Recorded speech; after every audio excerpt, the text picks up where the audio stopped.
So next up, guys, we've got a Bradco 803 Tractor Mounted Backhoe Attachment here, guys. I'm with the consignor. He's going to start this demo out. Obviously, had the tractor running.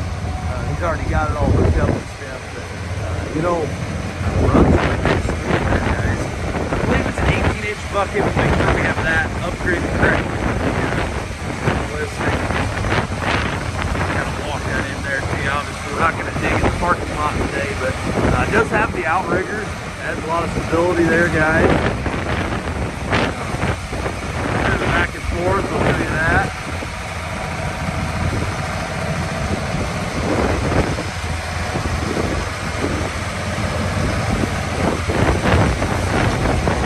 Those outriggers back up.